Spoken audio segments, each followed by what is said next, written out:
Salut tout le monde, un petit podcast aujourd'hui pour répondre à une question qui m'a été posée par un ami. Il s'agit de comment savoir si on a une bonne traduction de la Bible. Et derrière cette question se cache souvent le débat autour de ce qu'on appelle le texte reçu, le texte majoritaire et la critique textuelle. Si vous ouvrez une Bible, par exemple celle-ci qui est la version d'Osterwald ou encore celle-ci qui est la nouvelle édition de Genève, classique chez les protestants, ou bien même celle de Darby, vous allez voir qu'en page de garde, il est dit que c'est traduit selon les originaux. Et pourtant, c'est faux. Attendez, tombez pas dans le complot. C'est faux, mais c'est juste parce que cette appellation, selon les originaux, c'est un raccourci. Les originaux, on ne les a pas. Ce qu'on appelle les autographes, les documents qui auraient été écrits de la main des apôtres, on ne les a pas. C'est perdu ou bien caché, mais on ne les a pas. Donc, c'est pas traduit d'après les originaux, mais d'après les copies des originaux, voire les copies des copies. Et surtout, il ne faut pas s'imaginer qu'on a des copies du Nouveau Testament complète, de Matthieu à l'Apocalypse. Oui, on en a, mais pas énormément. Parfois, on a juste une forme de compilation, un livre, voire quelques versets. C'est le cas par exemple du Papyrus 52 qui contient Jean chapitre 18 versets 31 à 33 d'un côté et les versets 37 à 38 d'un autre côté et qui daterait de 125 après Jésus-Christ, soit potentiellement moins de 40 ans après l'original. Alors ce qui se passe, c'est qu'il y a un travail de reconstitution. On prend tous les manuscrits, les livres, les fragments, et on les met ensemble pour reconstituer ce que l'on pense être le texte complet le plus proche de l'original. C'est ce que l'on va appeler dans cette vidéo un texte de référence. Et aujourd'hui, il y a une petite guéguerre sur le texte de référence qu'il faudrait prendre pour traduire nos Bibles. Parce que oui, il y en existe plusieurs. Et donc, le choix d'une Bible va dépendre du texte de référence sur lequel la traduction est basée. En gros, il y en a trois aujourd'hui. Le textus receptus, ou le texte reçu, le texte majoritaire et le texte critique, issu de ce que l'on nomme la critique textuelle. Le problème, c'est qu'il y a des chrétiens qui pensent qu'une Bible qui n'est pas basée sur le texte reçu est une Bible relatée. D'autres, plus récemment, veulent une Bible basée sur le texte majoritaire. Et de manière générale, on a un grand nombre de chrétiens qui se méfient de la critique textuelle et l'associent à la méthode historico-critique et la volonté de démolir la foi en choisissant des variantes de la Bible qui font du mal au christianisme. Rien que ça. Alors ce que je vous propose dans cette vidéo, c'est de refaire un petit tour historique sur tous ces éléments-là, de regarder un petit peu ce qu'il en est vraiment, et je tenterai à la fin de répondre à la question suivante: quelle version de la Bible en français il faudrait choisir pour être plus proche de l'original? Jésus a vécu son ministère autour de l'an 30 et les apôtres entre l'an 30 et 90 selon la tradition. On considère que le plus vieux écrit du Nouveau Testament, c'est la première épître aux Thessaloniciens écrite autour de l'an 50, donc 20 ans après la résurrection. En gros, les lettres de Paul et de Pierre, c'est entre l'an 50 et 60, celles de Jean plutôt entre l'an 80 et 90, et les autres épîtres entre 60 et 80.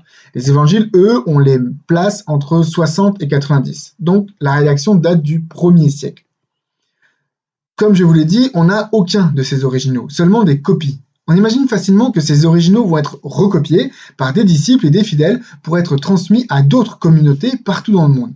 On utilise des papyrus, puis plus tard des peaux de bêtes, ce que l'on appelle des parchemins.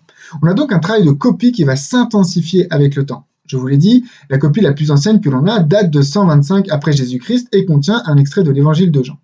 On connaît aujourd'hui plus de 5600 manuscrits de la Bible tels que des papyrus. C'est énorme.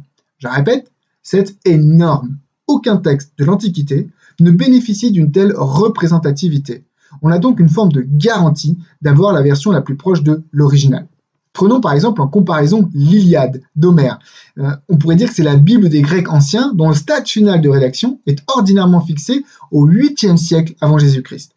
On peut s'appuyer sur 450 fragments de papyrus dont le plus ancien est du 3e siècle avant Jésus-Christ, soit 3 à 400 ans après l'original. Dans le cas du Nouveau Testament, en revanche, l'écart chronologique entre le fragment de papyrus le plus ancien, le papyrus 52, et l'original n'atteint sans doute même pas 30 ans. Mais avec ces copies, on a aussi des traductions en langue locale de cette époque. Et oui, vous imaginez bien, quand l'évangile arrive en Égypte, on va le traduire en copte. On a des traductions en syriaque, en éthiopien et aussi en latin. Ces traductions sont très utiles pour sélectionner les passages que l'on considère originaux, ainsi que les livres et les chapitres. Après, il y a une troisième catégorie de sources, ce sont les citations des pères de l'Église. Les premiers pères de l'Église sont des disciples de disciples. Ici, on voit sur cette frise, par exemple, que Clément de Rome a été contemporain des apôtres. Donc, lorsqu'il cite un texte, ça nous donne une bonne idée de sa forme originale. Les pères de l'Église ont écrit des lettres, voire même des tomes théologiques pour défendre leur foi.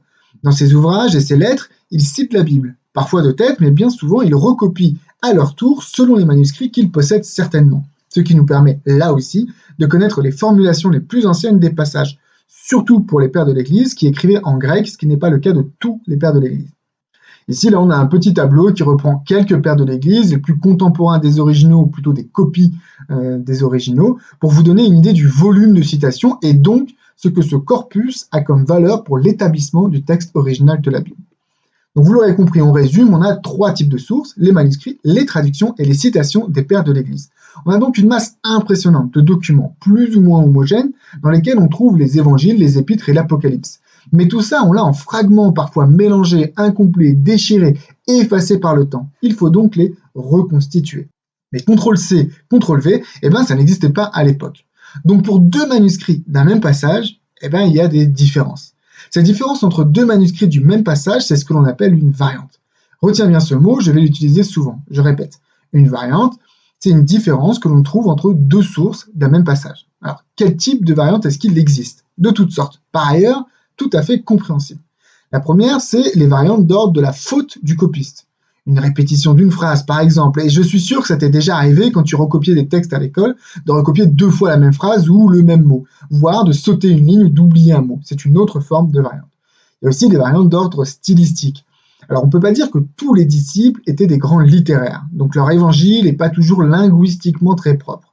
Les copistes, ils se sont permis des petites corrections de style. Alors je prends un exemple pour essayer que vous compreniez un petit peu mieux. Si par exemple dans une phrase on allait trouver « j'en sais rien », un copiste va corriger par « je n'en sais rien ». C'est plus propre. On a donc des changements d'accords, des corrections de fautes d'orthographe, parce qu'il y en a, des changements de préposition ou un changement de position du mot dans la phrase. Parce qu'en grec, en fait, tu peux le faire, ça ne change pas grand-chose. Après, il y a des variantes, disons, plus théologiques, comme par exemple des précisions. Là où il y aura le pronom « il », on va mettre « le Seigneur », pour être sûr de ne pas se tromper. Ou alors, on va trouver carrément des versets entiers qui changent, voire même des chapitres, comme pour Marc 16. On y reviendra un peu plus tard. Alors pendant des siècles, la traduction de la Bible en langue vernaculaire, c'est-à-dire la langue parlée localement, c'était pas au programme de la très ouverte d'esprit Église catholique romaine. Donc on s'est pas trop penché sur les originaux. C'était réservé à des moines au fond de leur monastère, mais la populace se contentait d'écouter les curés qui lisaient la Bible en latin et faisaient la messe en latin. C'est seulement avec la Réforme et le XVIe siècle qu'on s'est penché sur la traduction de la Bible dans toutes les langues. Alors oui, il y a eu des tentatives avant, mais parfois c'était sur la base du texte latin. Les réformateurs, eux, voulaient avoir accès au texte original, le texte grec. Mais voilà, comme on l'a vu, il n'existe pas vraiment un manuscrit complet de la Bible avec écrit dessus « celui-là, c'est le bon ». Donc les réformateurs, et notamment un homme qui s'appelait Erasme, s'y sont collés. Alors pour la petite histoire, Erasme était plutôt un côté protestant, et les cathos étaient sur le point de sortir une version grecque de la Bible sur la base des originaux. Il était donc inconcevable que ceux qui brûlaient au bûcher les traducteurs de la Bible en langue vernaculaire soient les premiers à sortir un texte de référence. Donc le Erasme s'est mis au boulot et il a pondu en 1516 un texte sur la base de 8 manuscrits, parchemins et ensemble de documents qu'il avait, notamment 2 manuscrits dits byzantins plutôt complets et qui dataient du XIIe siècle après Jésus-Christ. Il a même un petit peu triché sur la fin parce qu'il lui manquait des petits morceaux. Il a fait une rétro-traduction du latin vers le grec sur la base de la Vulgate, la version catholique. Bah oui, il n'avait pas tous les manuscrits qu'il fallait. Bref. Son texte est très vite devenu ce que l'on appelle le textus receptus, ou texte reçu. On le résume parfois par les initiales TR. Vous voyez les médecins, je vous ai entendu rigoler, s'il vous plaît, un peu de sérieux. Erasme lui-même a un petit peu corrigé son texte dans des secondes éditions, puis Théodore de Bèze a aussi fait du ménage, et un certain Stéphanus s'y est mis aussi avec une version du XVIIe siècle qui a servi ensuite à la traduction de la King James. Tadam! Oui, parce que le débat part de là en fait. Il y a aujourd'hui, dans le christianisme évangélique, particulièrement nord-américain, un débat qui date de plusieurs décennies sur le fait que la King James serait la seule version de la Bible qu'un chrétien devrait lire, car elle est basée sur le Textus Receptus, la version protestante de l'original grec. Alors si la King James est basée sur le Textus Receptus, alors les autres, elles sont basées sur quoi? Elles sont basées sur une édition que l'on dit critique des originaux. On parle alors du texte critique issu de la critique textuelle. Si vous voulez accéder à ce texte, vous devez vous procurer le Nestlé Aland 28e édition, qui en est la référence aujourd'hui. Et d'ailleurs tout à fait consultable en ligne, le lien est en description. Pour vous faire comprendre la différence entre les 2 versions, le texte critique et le texte reçu, il faut que je vous explique le concept de famille de manuscrits. Il y a deux grandes familles de manuscrits, la famille dite byzantine et l'autre dite alexandrine. Bon, il y a d'autres familles, mais on ne va pas compliquer les choses, c'est surtout ces deux familles qui nous concernent. Alors pourquoi on parle de famille de manuscrits? Souvenez-vous, je vous ai parlé de variantes, c'est-à-dire pour un même passage, une différence pour un mot ou un groupe de mots. Eh bien, on s'est rendu compte que lorsqu'un manuscrit avait une variante pour un passage, il allait avoir tendance à avoir une même autre variante pour un autre passage. C'est-à-dire que l'on a des manuscrits avec des mêmes combinaisons de variantes, ce qui laisse entendre une forme de source commune ou d'origine commune, d'où le terme de famille de manuscrits. Bon, un petit exemple pour rendre cela plus concret. Prenons deux passages dans l'épître de Jacques qui connaissent deux variantes. Je vous mets les variantes en grec, si vous ne comprenez rien, on s'en fiche, il vous suffit de suivre le code couleur. Donc ici, on a Jacques, chapitre 1, verset 5, avec une première variante que l'on va appeler la variante A, et une deuxième variante que l'on va appeler la variante A'. Ici, la variante concerne la manière de formuler une négation. Vous voyez, c'est les deux petits mots en rouge. Dans la première variante, c'est le mot « mais », et dans la variante A', c'est le mot « ouc ». Ça ne change rien au fond, c'est juste une question de style. On prend un deuxième passage, Jacques, chapitre 1, verset 12. Donc on a une première variante, la variante B, et ici on a une deuxième variante, la variante B'. Vous voyez ici la différence, c'est que dans la variante B', on a les mots « ô kurios » qui sont rajoutés. Ce terme signifie « le Seigneur ». Dans la variante B, il n'y a que le pronom « il », alors que dans la variante B', on précise de qui il s'agit, c'est « le Seigneur ». Eh bien, ce que l'on va remarquer, c'est que la variante A sera souvent dans le même manuscrit que la variante B, et que la variante A' sera souvent associée à la variante B'. En gros, on ne trouve jamais la variante A en Jacques chapitre 1 verset 5 avec la variante B' en Jacques chapitre 1 verset 12. Jamais ou quasiment jamais. C'est ce qui va nous amener à dire qu'il y a une famille prime et une famille sans prime. Eh bien ici, dans cet exemple, la famille prime, c'est ce que l'on appelle la famille byzantine, et la famille sans prime, c'est le texte alexandrin. Alors, quel est le problème? Pourquoi est-ce que le fait qu'il y ait deux grandes familles pose un souci? Eh bien, comme on l'a déjà dit, Erasme avait un nombre limité de manuscrits. Pour être plus précis, il avait deux ensembles de manuscrits du Nouveau Testament presque complets à qui il manquait le livre de l'Apocalypse, un manuscrit de l'Apocalypse mais sans les derniers versets, trois ensembles de documents avec les 4 évangiles, deux ensembles de documents avec les épîtres. Or, tous ces manuscrits sont dans la famille dite byzantine. Ils ont donc tous les mêmes combinaisons de variantes, ou à peu près. Alors, c'est pas un choix délibéré de la part de Erasme, c'est qu'à son époque, il n'y avait pas encore Internet, et c'est pas facile de choper du manuscrit. Il faut comprendre que si le désir d'avoir accès à un texte basé sur les originaux s'est développé vers le XVIe siècle, c'est dans le courant du XIXe siècle que l'on a trouvé la grande majorité des manuscrits. Quand on dit qu'on a plus de 5600 manuscrits, c'était pas encore le cas à l'époque de Erasme. Enfin, disons que ce n'était ni répertorié, ni accessible facilement. Donc dans le courant du XIXe siècle, il y a eu de nouvelles découvertes de manuscrits qui ont mené les chercheurs à établir un nouveau texte, mais cette fois-ci plutôt sur la base du texte dit alexandrin. Alors, c'est quoi la différence entre ces deux grandes familles de textes? Les manuscrits de la famille byzantine représentent aujourd'hui la grande majorité des manuscrits disponibles, mais ils datent au plus ancien du IVe siècle. C'est-à-dire que les variantes et les combinaisons de variantes que l'on trouve dans ces manuscrits ne sont pas plus vieux que le IVe siècle, soit près de 300 ans après la rédaction des originaux. Les manuscrits de la famille alexandrine sont dits minoritaires, notamment par les détracteurs de cette version, car en effet, les variantes sont présentes dans moins de manuscrits. Mais on trouve ces variantes dans des documents bien plus anciens, notamment du IIe siècle après Jésus-Christ, soit parfois moins de 100 ans après la rédaction des originaux. Ce qui, je vous le rappelle, est assez exceptionnel pour un texte de l'Antiquité. Alors ici, il faut faire une précision. L'ensemble des manuscrits de la famille dite byzantine a permis d'établir ce que l'on appelle aujourd'hui le texte majoritaire. On confond parfois le textus receptus et le texte majoritaire. On l'a vu, Erasme a utilisé des documents de la famille byzantine, mais seulement une poignée de documents. Or, la famille byzantine, c'est des milliers de documents. Donc il y a une différence entre le texte majoritaire et le textus receptus. Alors, elle n'est pas énorme, mais quand même. Donc le texte reçu et le texte majoritaire sont très proches, et surtout, ils se basent sur la même typologie de manuscrit, mais le texte reçu, ce n'est pas le texte majoritaire. Par contre, ce que l'on appelle le texte critique, lui, a choisi de se baser sur la famille des alexandrins. Alors pourquoi? Pourquoi on ne préfère pas prendre les variantes qui sont les plus répandues, comme on le fait pour le texte majoritaire? Ça pourrait paraître logique, non? On prend la forme la plus répandue, car la plus attestée, et donc la plus acceptée. Oui, mais Je vous le rappelle que l'objectif, ce n'est pas d'avoir le texte le plus propre possible, mais bien le texte le plus proche possible des originaux.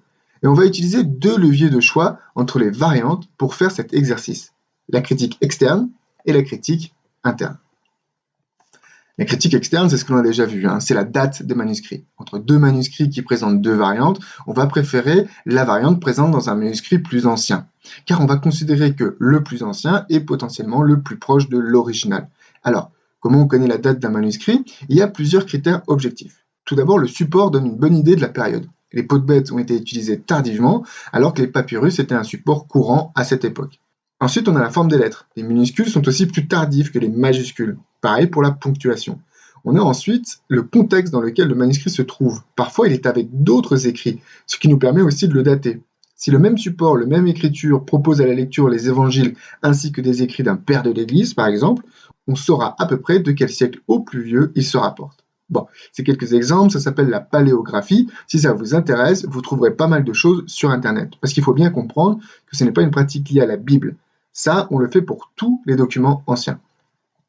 Ensuite, on a un second levier, c'est la critique interne. Le principe est assez simple à comprendre. Quand vous avez un passage, vous pouvez vous retrouver avec une multitude de variantes. On s'imagine donc qu'avec le temps, il y a eu plusieurs couches d'intervention sur le texte, conscientes ou inconscientes. La question est donc de savoir dans quel ordre ces corrections se sont faites pour essayer de déterminer quelle est la variante d'origine. Comment on fait ça? Eh bien, on va considérer que la variante la plus propre, la mieux dite, la plus précise, eh bien, c'est la plus récente. Parce que s'il y a une correction, c'est pour améliorer le texte, pas pour le détériorer. Je reviens sur mon exemple de Jacques chapitre 1 verset 5. Ici, la variante A utilise le terme grec « mais » pour formuler une négation, alors que la variante A' utilise le terme « hook ». Or, on sait très bien que le terme « mais » est plus familier, plus populaire. C'est un peu le langage de la rue, quoi. Alors que le hook, c'est plus soutenu. D'ailleurs, je le répète, si tu regardes le background de certains des disciples, tu comprends que ce serait étonnant de trouver du beau grec littéraire dans leur discours. Donc on va considérer que la variante A, dans cet exemple, est probablement plus ancienne que la variante A', car le copiste a certainement voulu améliorer le texte en le rendant plus propre. De manière générale, on va aussi préférer les variantes plus courtes. À l'époque, on essayait d'économiser sans cesse le papyrus au début, car c'était coûteux. Dans le temps, le copiste va essayer de préciser certains éléments, comme mettre « le Seigneur » à la place de « il ». Il faut savoir qu'en grec, pas besoin d'écrire « il », le pronom. C'est suggéré dans la forme verbale, alors que « le Seigneur », c'est deux mots à rajouter. Donc on va penser que puisqu'il a eu précision et extension, la variante « il », la variante courte, est certainement la plus ancienne. Après, il y a des choix évidents. Quand on a des erreurs de copies comme des omissions ou des répétitions, eh bien on va vite se rendre compte que le manuscrit est plus récent, ce qui va aussi nous donner des indications pour l'ensemble des variantes de ce manuscrit.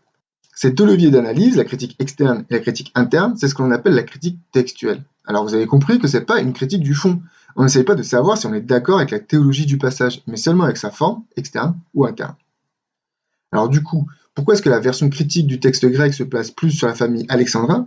Déjà, comme on l'a dit, la famille alexandrine est plus ancienne. Du point de vue de la critique externe, c'est une famille de manuscrits probablement plus proche de l'original dans le temps. Ensuite, on a remarqué que dans la famille byzantine, presque systématiquement, le style d'écriture était plus soutenu, plus propre, plus moderne, plus clair. C'était mieux dit, quoi. Ce qui pousse à considérer qu'il s'agit d'un travail de copiste visant à rendre le texte plus accessible dans le temps et éviter les mauvaises compréhensions, donc un texte plus récent. Alors, comment ça se fait que les manuscrits majoritaires seraient les plus récents? Pourquoi ce n'est pas les manuscrits les plus originaux qui sont majoritaires? Eh bien en fait, c'est une logique, disons, chronologique. Vous l'avez compris, la majorité des variantes sont de l'ordre du style ou de la faute de copiste. L'objectif du copiste, là, normalement, c'est de fournir un texte accessible et agréable à lire. Donc au lieu d'écrire « j'ai pas envie », il écrira « je n'ai pas envie ». Et dans le temps, cette version plus propre, qui ne change pas tellement le fond, va circuler plus facilement parce que justement, plus propre. Ici, je vous fais un petit graphique, c'est pas hyper précis parce que j'ai pas trouvé la date des 5600 manuscrits, mais ça donne un ordre de grandeur. On voit bien que la majorité des textes ont été pendus entre le 11e et le 14e siècle, alors qu'entre le 2e et le 3e siècle, eh bien, on a beaucoup moins de production. C'est un peu comme si vous aviez un prédicateur super performant mais nul en orthographe. Le premier livre qu'il écrit est bourré de fautes de syntaxe, de conjugaison avec une ponctuation mal utilisée. Mais le message est tellement puissant qu'on va avoir des amis qui vont reprendre le manuscrit et réécrire en meilleur français petit à petit jusqu'à avoir une édition plus propre. C'est alors cette édition-là qui va le plus circuler. Alors maintenant, la question qui se pose, c'est « mais c'est terrible, ça veut dire qu'on a deux versions de la Bible ?» Alors non, pas du tout. Il y a exactement 150 versets dans 22 des 27 livres de la Bible qui sont différents entre le texte reçu, texte majoritaire, et le texte critique. En tout, dans le Nouveau Testament, on considère qu'il y a 7957 versets, ce qui fait qu'il y a 2% de versets différents entre les deux familles. C'est-à-dire que si on prend la masse de textes similaires au iota près dans tous les manuscrits, on arrive à 98% de similitude. Donc, le débat entre le texte reçu, texte majoritaire et texte critique, c'est 2%. En gros, si on mettait ces 2% ensemble, c'est comme si 12 pages de ma Bible étaient différentes. Et quand on dit différent, on ne parle pas d'un changement majeur, on l'a vu. La grande majorité des variantes consistent en soit des fautes de copie, soit des rectifications d'ordre stylistique ou grammatical. Pour 90% de ces différences, on parle d'un changement d'un pluriel ou singulier, d'une faute d'orthographe, comme si par exemple on avait dit le maire au lieu de la mère. Donc en fait, les spécialistes de tous bords s'accordent pour dire qu'entre les différentes sources de traduction, texte reçu, texte majoritaire et texte critique, on va avoir 0,2% de différence, disons problématique, d'ordre potentiellement théologique. C'est l'équivalent d'une page et demie dans ta Bible.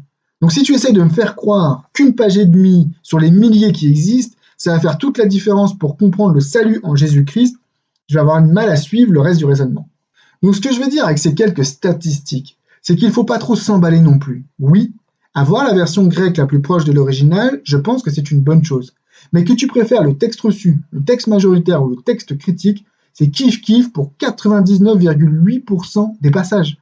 Je suis pas sûr qu'il faille en faire tout un plat. D'ailleurs, au passage, si c'est vraiment important pour toi, je ne peux que te recommander d'acheter la version critique dite Nestlé Aland dans sa 28e édition.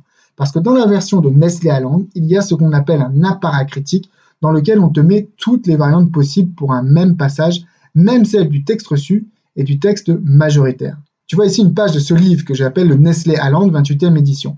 Dans cette partie-là, c'est le texte de la Bible, en grec évidemment. Et là, en dessous, tu as ce que l'on appelle l'apparat critique. Si on regarde le texte de plus près, on se rend compte qu'il y a des petits pictogrammes. Par exemple, ici au verset 3, il y a comme un petit T.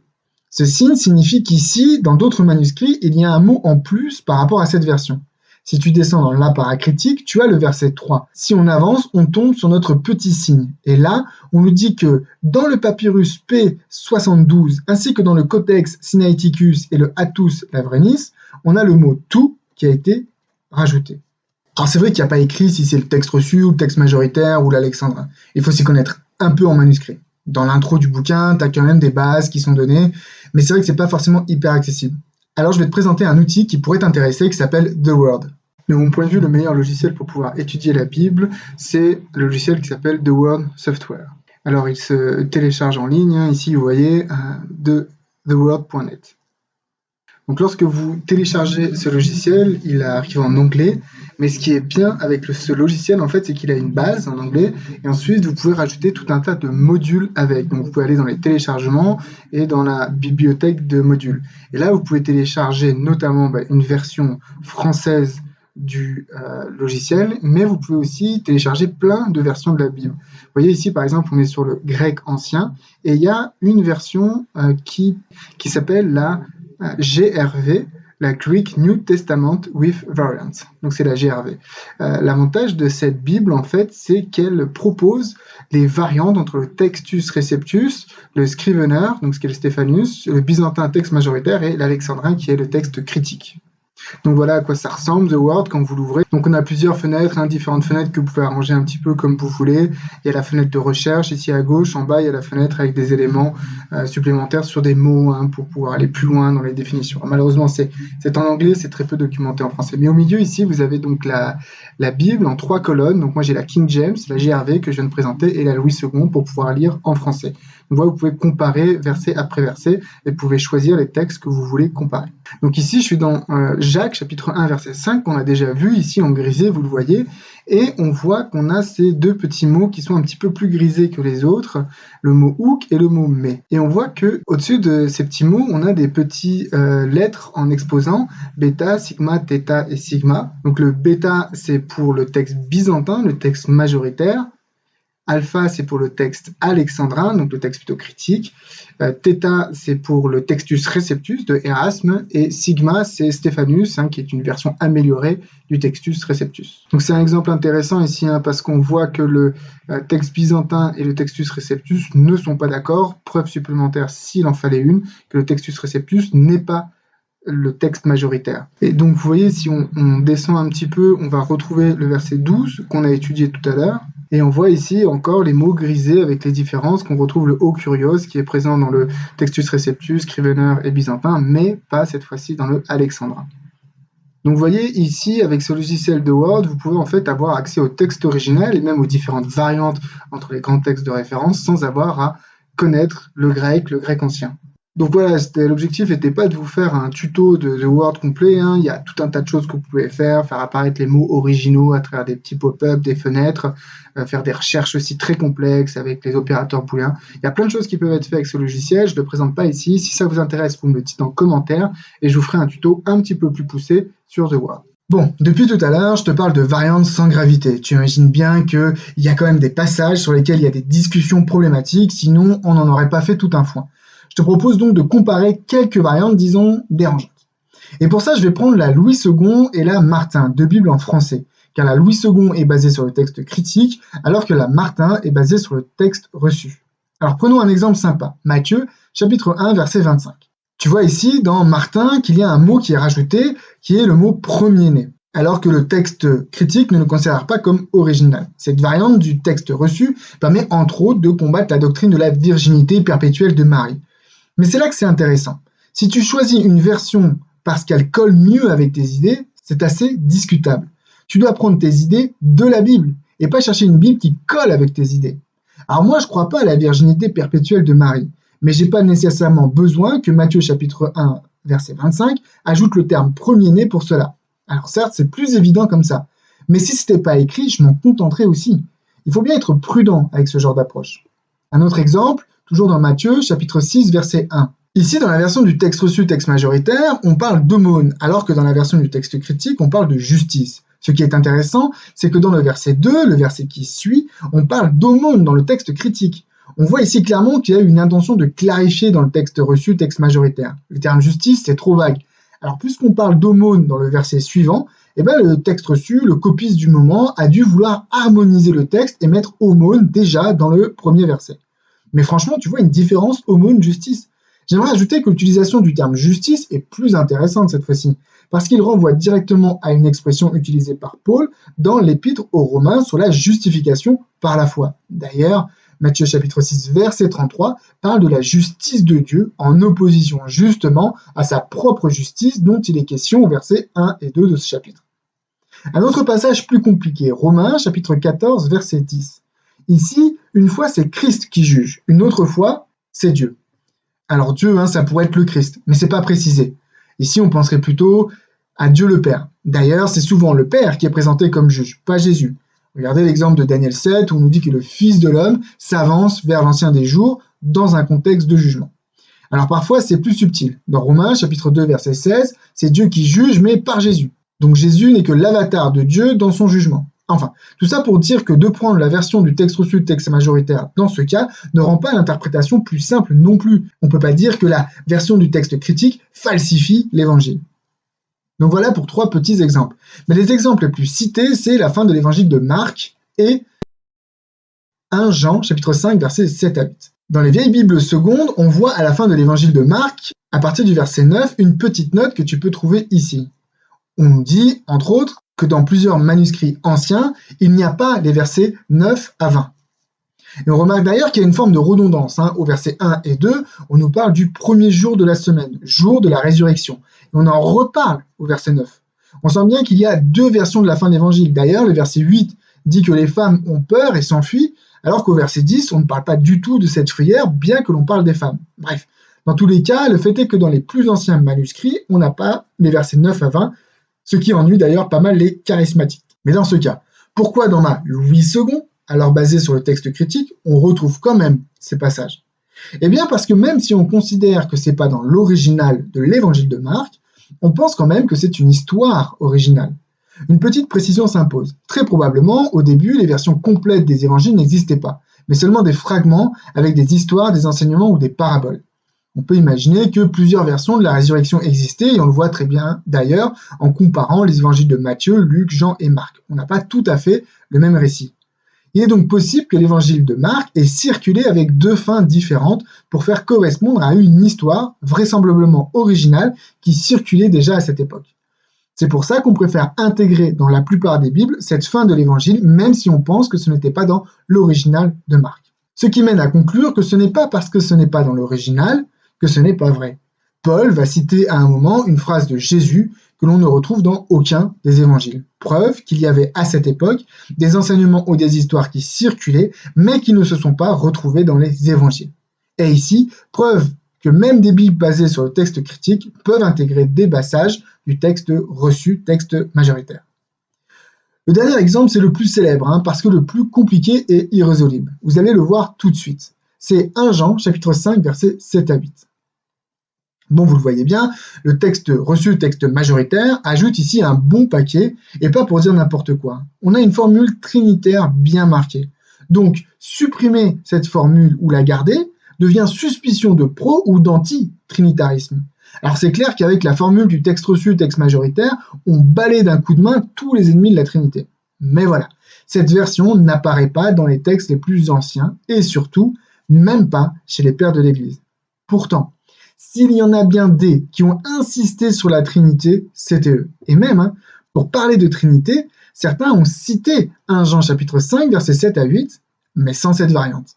Pour la petite histoire, Erasme n'avait pas mis cette variante dans sa première version. Mais il y avait eu de la pression parce que les gens avaient l'habitude de la formule. Plus tard, Erasme a trouvé le 8e manuscrit pour revoir son édition dans lequel il y avait la formule trinitaire. Il l'a donc ajoutée. Théodore de Bèze, qui a fait une correction de la version de Erasme, lui qui avait plus de manuscrits, a voulu enlever la formule. Mais là aussi, grosse pression, il a décidé de la laisser pour soutenir la formule trinitaire. De plus, quand on prend la version du texte critique, c'est pas très clair. C'est même vachement obscur. Alors que la version du texte reçu, texte majoritaire, elle est limpide. Du coup, ça paraît évident que le texte critique, c'est l'original, parce qu'on a voulu clarifier quelque chose qui était complètement obscur. Après, ça ne veut pas dire que la version du texte reçu, texte majoritaire, ne soit pas la bonne interprétation de la version présentée par le texte critique. Mais ça, difficile à dire. Avec tout ça, j'imagine que tu t'es déjà fait une idée pour savoir quel est pour toi le meilleur texte de référence, texte reçu, texte majoritaire ou texte critique. Mais n'oublie pas que l'on parle d'un débat qui porte sur 0,2% de ta Bible. De plus, après le choix de la source de référence, il y a ensuite le choix de la traduction. Parce que c'est pas tout d'avoir un texte en grec, il faut le traduire en français. Par exemple, Louis II et Darby sont toutes les deux des versions traduites sur la base du texte critique, et pourtant elles n'ont rien à voir. La traduction en langue vernaculaire, c'est une nouvelle étape qui va impliquer des choix dans la sélection des termes pour traduire. Écoute ce dicton qui dit « Une langue est comme un filet, une traduction c'est comme jeter un second filet, il est rare que les mailles coïncident. » Alors c'est pas de moi, c'est en introduction de l'interlinéaire grec-français que je te recommande vivement d'acheter. Bon par contre, c'est le texte critique, pas le texte reçu. Ici tu as un exemple, on a le texte en grec, puis en mot à mot une traduction française, et tout en bas tu as un extrait de la Tob et un extrait de la Bible en français courant pour lire le même passage dans d'autres traductions de la Bible. Parce que le mieux ça reste quand même de lire en original. Alors c'est pas facile, vous me direz, mais aujourd'hui on a tout un tas d'outils qui peuvent te faciliter la vie, comme The Word ou encore le site lueur.org. Si tu veux plus de tutos sur l'utilisation des logiciels, tu me le mets en commentaire. Bref, si pour toi c'est important d'avoir une Bible avec comme source un texte grec du XVIe siècle édité par un protestant, alors prends le texte reçu. Dans ce cas, choisis une Bible comme Martin ou Osterwald. Au passage, il y a une édition d'Osterwald qui est intéressante parce qu'elle met en italique les mots ajoutés pour les besoins de la traduction, ce qui limite les théologies spéculatives sur des termes qui ne sont pas dans l'original. Mais bon, c'est limite dans le sens que pour traduire un mot hébreu, parfois il faut une phrase. Bref, si tu cherches plutôt une Bible sur le texte majoritaire, il y a la toute neuve, second 21, qui se base sur le texte plutôt majoritaire. Si pour toi la recherche scientifique qui doit mener à un texte le plus proche possible de l'original est plus importante, alors tu as multitude de choix. La collection des Louis II, la Bible en français courant, la Summer, la Darby, ça dépend plus de ton style. Et si pour toi la King James est tombée du ciel et qu'aucune autre Bible au monde n'est véritable, eh bien, je peux rien faire pour toi. Finalement, comme dirait l'autre, la meilleure version de la Bible, eh bien, c'est celle que tu lis tous les jours. Soyez bénis, les amis. Pensez à vous abonner et laissez un commentaire.